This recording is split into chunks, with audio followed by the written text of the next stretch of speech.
The Miami Dolphins are once again making headlines. And this time the buzz is all about how the team is shaping up as the season inches closer. Fans have been waiting anxiously, wondering, will this finally be the year Miami puts everything together? The big story surrounds how the Dolphins are preparing their roster and fine-tuning their strategies. From the coaching staff's game plans to the players pushing themselves harder than ever, everything points toward a season where Miami refuses to be overlooked.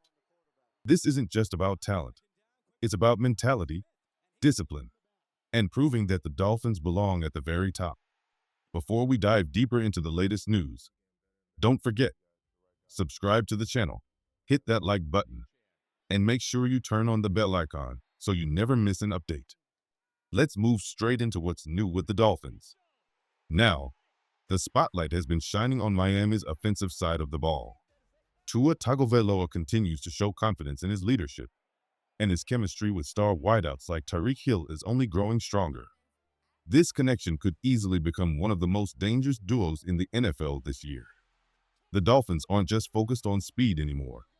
They're working on balance, execution, and making sure they can win the close games that define a season. On the defensive side, there's a lot of optimism too. Miami's pass rush is looking sharper, and the secondary is showing signs that it could become one of the toughest in the league.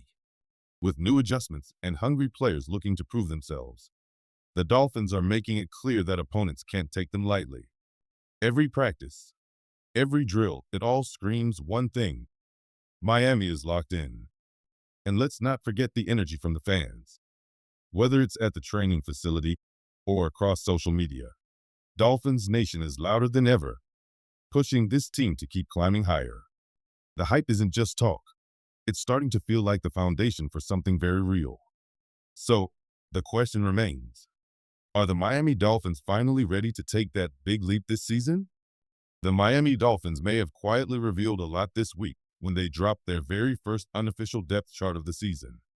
And just like that, we get a clear picture of who's lining up as the starters on both offense and defense.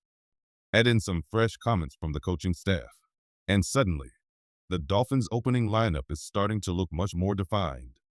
On offense, there were no major surprises in the backfield. Tua Tagovailoa, of course, is locked in as the starting quarterback, and this team's hopes truly rise and fall with him. His health is everything for Miami. Last year, he managed to play in only 11 games, and that simply isn't enough for a franchise that's counting on him to lead the way. If he can stay on the field for all 17 games this season, the Dolphins' chances of making noise in the AFC skyrocket. Behind Tua, running back Devon Achane is set to carry the load, and there's good news here.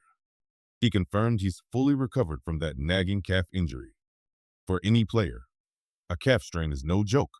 It can linger, and if not healed properly, it even puts you at risk of something far worse like an Achilles injury. Miami fans can breathe easier knowing he's back to 100%. Then, at fullback, Alec Ingold continues to hold down his role, bringing toughness and versatility to the lineup. When you really think about this trio, though, it's clear. Everything comes back to the quarterback. Achane's speed and Ingold's blocking are important, but this team's entire season hinges on whether Tua can remain healthy. Miami has surrounded him with weapons, but none of it matters if QB1 isn't under center when it counts. Strong quarterback play almost always equals strong results in the NFL. And for the Dolphins, it really is that simple. If Tua Tagovailoa stays healthy, this team has the potential to rack up wins and be a serious contender. The pieces around him are already in place. He just needs to be on the field. Looking at Miami's pass-catching group, there's plenty to get excited about. Jalen Waddle is officially listed as wide receiver 1, and that makes perfect sense. He's not just the president of this offense. He's the future cornerstone of Miami's passing attack. On the other side, Tyreek Hill continues to be a game-changing force, ready to explode for big plays at any moment. Together, Waddle and Hill form one of the most dangerous duos in the entire NFL, keeping defenses off balance and constantly on edge. The biggest question mark comes at tight end. Darren Waller is listed as TE1, but concerns remain.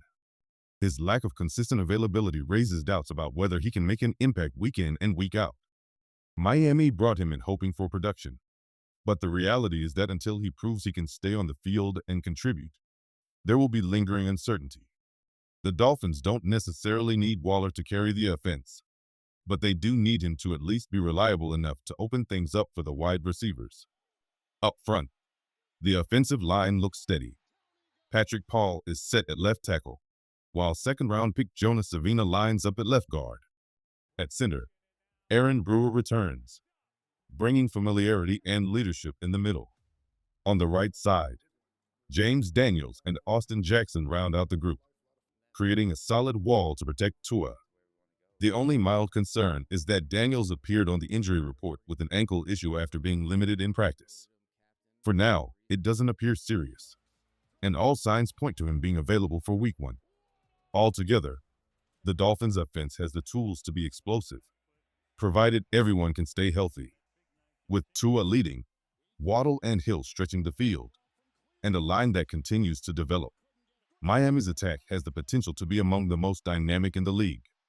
When it comes to Miami's offensive line, one thing is clear: the starters absolutely have to stay on the field. This group simply can't afford injuries, because the depth behind them is thin and unproven. If even one of the top 5 goes down, things could get shaky very quickly. The backups don't inspire much confidence at the moment. With Liam Eichenberg stuck on the PUP list and Andrew Meyer sidelined on injured reserve, Miami is left with just a handful of reserve options.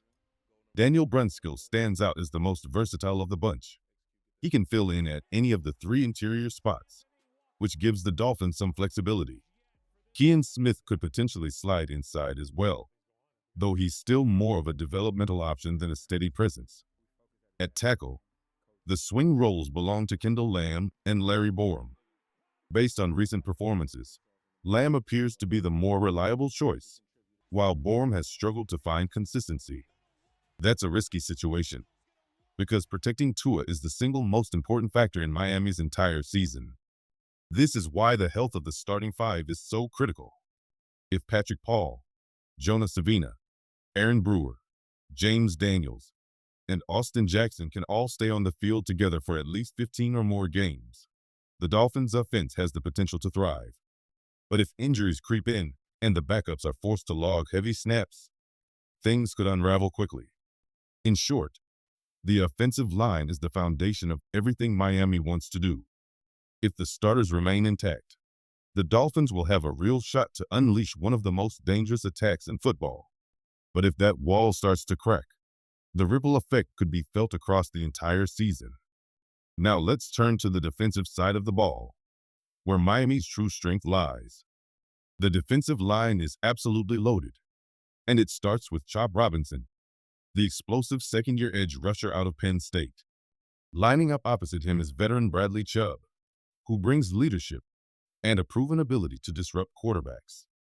On the interior, Zach Sealer and Benito Jones anchor the line, setting a physical tone up front.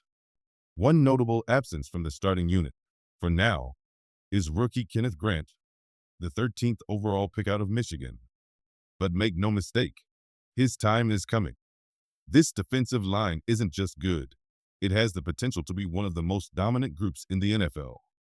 If Miami is going to make a serious push for the playoffs, it will be because this front 7 controls the trenches, both against the run and the pass. And don't overlook the depth. Rookie Jordan Phillips has been turning heads throughout camp and preseason. His raw strength and ability to move offensive linemen stood out, even if it came mostly against backups. Once he gets more NFL experience, it wouldn't be surprising to see him push for a starting role. By midseason, it's very possible that one of those young defensive tackles, Grant or Phillips, steps into the lineup next to Sealer. Moving back to the linebackers, the versatility here is a huge asset. Jalen Phillips is officially listed as an outside linebacker, but his real value comes as a pass rusher. Standing up on the edge and going after quarterbacks is where he's at his best, and Miami knows how to use him in ways that maximize his impact. In the middle, Jordan Brooks is the leader. He wears the captain's role with pride, setting the tone as the communicator of the defense. Alongside him, Tyrell Dodson brings toughness and flexibility, able to play on the strong side, but also slide into different roles if needed. Add in Willie Gay Jr. and KJ Britt, and you've got a linebacker core that can rotate seamlessly depending on the situation.